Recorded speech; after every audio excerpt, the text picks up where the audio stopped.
Milwaukee's point guard Damian Lillard will be out for an indefinite amount of time because of deep vein thrombosis in his right calf. I'm ready to say the Bucks are done as a contender. Wow, Bucks are done. He liked the Bucks a lot. No, but they had a big slice of pie. Go ahead, just go ahead. Title pie. They are done. Period. They might win a round. The Bucks just exist right now in this purgatory of, I think, even with Dame, even with Portis coming back, even with Kuzma integrated into the lineup, it just felt like with blah. Just not good enough. The Milwaukee Bucks are in trouble. As we enter the 2025 playoffs, they are currently holding on to the number 5 seed in the East, but carry with them a handful of problems. Superstar Damian Lillard remains out indefinitely with blood clots. Their best bench player has been out for months after being suspended for banned substances. Compile this with the fact that they have one of the oldest rosters in the NBA, and even if they were to get a 3-1 lead in the playoffs, they might as well forfeit the rest of the series because they have Doc Rivers as their coach. I'm not a real doctor. I'm just Doc Rivers. All jokes aside, this is a crossroads postseason for Milwaukee. They haven't won a playoff series since 2022, and if they get bounced again early, the organization will have some major questions to answer. The East is no joke this year, and there's a good chance the Bucks will be underdogs starting in the first round. Even with all that being stacked against them, they still have one of the best players in the world, and I'd be afraid to count out Giannis. I'm not saying this team should be in the conversation with the elite teams in the league, but is it crazy to think that Giannis can save this Bucks season?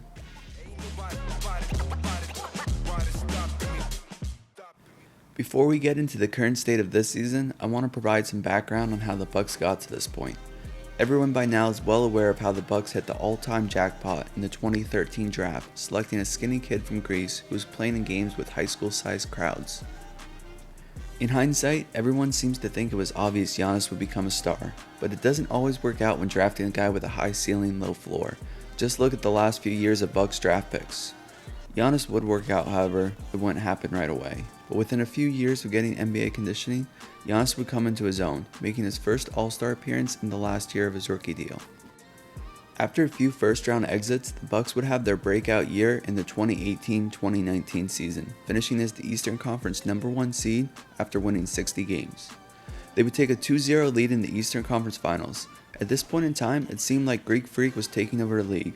This was his first MVP season. It was also the first year in forever without LeBron dominating the East, and either Milwaukee or Boston seemed like the most likely team to take over that top spot. Unfortunately for Bucks fans, they would have to wait a little while longer, as the Raptors would dig their way out of a 2-0 hole and win the next 4 games on their way to the 2019 Finals. Although they were once again the #1 seed in the East in 2020, the Bucks would come up short in the playoffs, losing to Miami in the second round in 5 games. At this point, Giannis had won his second straight MVP, and during the regular season looked like the best player in the world. But as we know in our basketball culture, you can't be considered the best if you don't win come playoff time.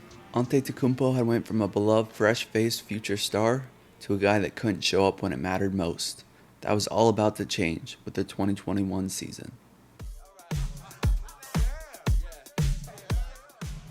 In the offseason, the Bucks would assemble their best roster yet, bringing in Drew Holiday, Bobby Portis, and they would also add the veteran presence of PJ Tucker mid-season. They would only finish as the 3 seed this year, but they would make it past the #2 seed Nets in the second round due to those big-ass feet of Kevin Durant.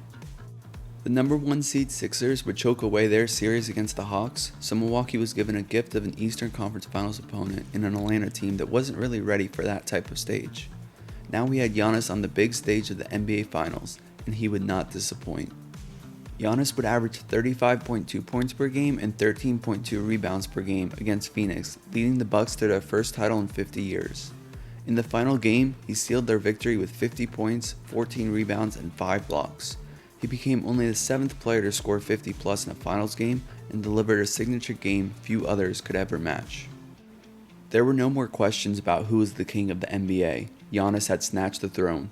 He had made it past the postseason hurdles, and 2021 was supposed to be start of the Greek Freak era, but the basketball gods would have different plans. After being on top of the world coming off winning the title, it seemed inconceivable the Bucks would just win one postseason series the next 3 years, but that's what happened. It's really hard to repeat as champion in any sport. You go from being the hunter to the hunted, and all those extra games you played the year before takes its toll on you. So what went wrong? The 2022 Bucks would run out of steam in the second round, but I think that series deserves a closer look. Giannis was still awesome. While not the most efficient by his own standards, he gave the Celtics all they could handle without his second banana being healthy. Antetokounmpo put up a 34, 15, and 7 and took the eventual Eastern Conference champs to 7 games. This loss didn't change my mind on Giannis being the best player at all. He had come through again. Without Chris Middleton, the rest of his roster was just not good enough to compete for a title. So run it back, right? That's what the Bucks would choose to do, and it served them right during the regular season, finishing as the #1 seed for the third time in 5 years. Now, Chris Middleton getting hurt the year before wasn't really a fluke or bad luck. He has an injury history and had a lot of wear and tear on his body. Giannis, however, is a freak of nature who hardly ever misses extended time. In Game 1 of the first round, once again matched up with the Heat, Antetokounmpo would take a hard fall and leave the game in the first half with a back contusion. He would miss the next 2 games, and while he did return for Games 4 and 5, Jimmy Butler and the Heat had built up too much momentum and confidence, leading them to pulling off the 1-8 upset. This time, the Bucks couldn't just blame injuries and bring back the same team. Something had to change. They fired Coach Bud and hired Adrian Griffin as head coach, but the big move of the offseason was bringing in Damian Lillard and sending out Drew Holiday. There's 2 reasons to make a big change like that. One, Damian Lillard is an awesome offensive player, and the team already had some great defensive players and could use someone of Dame's skill set more than Holiday's. And 2, they were worried about Giannis' commitment long term, and thus did the Dame trade to get Giannis to sign an extension, which he ended up doing, committing to a 3-year max extension less than a month after the trade. Now the Bucks had their star duo put together and their future was secure. So how'd it go? Not great. They ended up with their worst regular season since 2018, fired their coach midway through, and Giannis got hurt before the start of the playoffs, leading to Milwaukee getting outed in 6 games by the Pacers in the first round. Well, back to the drawing board. It does take time for players to mesh together, and Dame's first year did seem a little off. Doc Rivers provided an explanation for why Dame wasn't quite the same last year as the guy we saw in Portland. Dame was telling me, we were at dinner, and he said, Coach, I didn't work out all summer. It's the first time in my life that I've not worked out. I was so scared of getting injured working out. Oh, because he was a possible trade. Yeah. Yeah, he knew he was going to get traded. So he said, I did some light running. I did some shooting with no one in the gym, but I didn't go at all. He said, I'm out of shape. And he was honest about it. That's one of the reasons you love him, because he is honest. He said, this is the worst shape I've ever been in. And when you start camp that way, you don't ever get in shape. You never catch it. It's a bold strategy, Cotton. Let's see if it pays off for him. So maybe that was it, and a full offseason of Dame, Doc, and Giannis, and the Bucks would get back to being contenders. And it did work, as the Bucks won the most prestigious trophy there is in the NBA, the Emirates NBA Cup. When a trophy has a sponsor in front of it, that's how you know it's legit. Just like when a team wins the Super Bowl, they receive the Doritos Vince Lombardi Trophy. Most NBA fans I know don't put too much stock into the in-season tournament, but you have to admit Milwaukee did look good in those games. In the in-season tournament finale, Giannis posted as 26, 19, and 10, and you could tell he was taking it seriously. Hell, they beat OKC, so made up tourney or not, that's impressive. Unfortunately for the Bucks, the in-season tournament didn't bring a miraculous second half turnaround to their season. Bobby Portis would get suspended for 25 games for using a banned substance, and now Dame, who is having a better year than his first year with the Bucks, is out indefinitely with deep vein thrombosis in his right calf, which has kept him out since March 18th. With all that being said, Giannis just keeps on doing his thing. The other night he had a 35, 17, and 20 game. That's an insane stat line that only he and Jokic can put up, even if it was against some G League team called the 76ers. Okay, now we're all caught up. All hope is lost, the Bucks are done, Giannis is as good as gone. That's where we're at, right? Not so fast, my friend. Here's why I think the Bucks still have a slither of hope.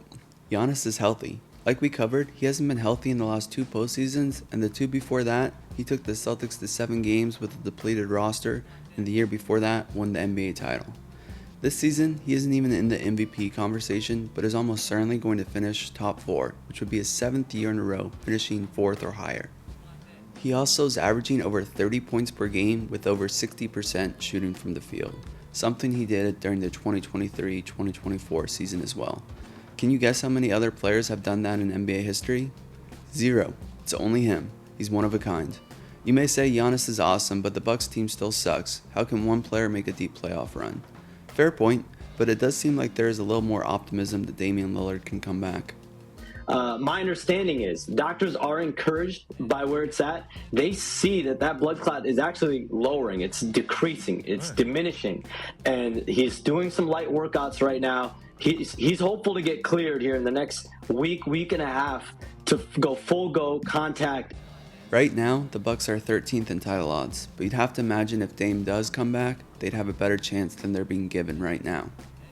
There's 2 potential scenarios here, with Dame or without. Even taking the worst case scenario, I don't think the Bucks go down without a fight. There have been times in NBA history when a superstar has made a deep postseason run with a questionable roster around them. Hakeem won the 1994 title with Otis Thorpe as his best teammate. The following year, even though they added Clyde Drexler mid-season, they finished as the 6th seed and had to go through Malone, Stockton, Barkley, Robinson, Shaq, and Penny to win the title. How about LeBron in 2018? That Cavs team was a mess, but come postseason time, LeBron put the team on his back and brought them to the finals. Okay, there's not a whole lot of examples to point to, and you could also say the league is deeper than ever before. Their likely first round matchup is against the Pacers, but the Bucks are 3-1 against them this year, and I'm sure they want revenge after everything that happened last year. Their record against the top 3 teams is not something I really want to talk about, but the one thing we can say for certain is that the Bucks will have the best player in a series against each of those teams. There's a good chance this video looks really dumb in about a month, and we can all get on the trade machine and make up fake Giannis trades. He's in his 12th season already, even though he's still just 30 years old, and the extension he signed after the Dame trade has him under contract for another 2 years plus a player option. Milwaukee is going to have some important decisions to make as they have the 2nd oldest roster based on minutes played this year. So yes, the Milwaukee Bucks are in trouble. Their problems aren't going to magically go away, but when players look over and see number 34 standing with them on the court, you know you have a chance. Is this an impossible task with everything stacked against him? Or is everything just setting up for Giannis to have another signature moment?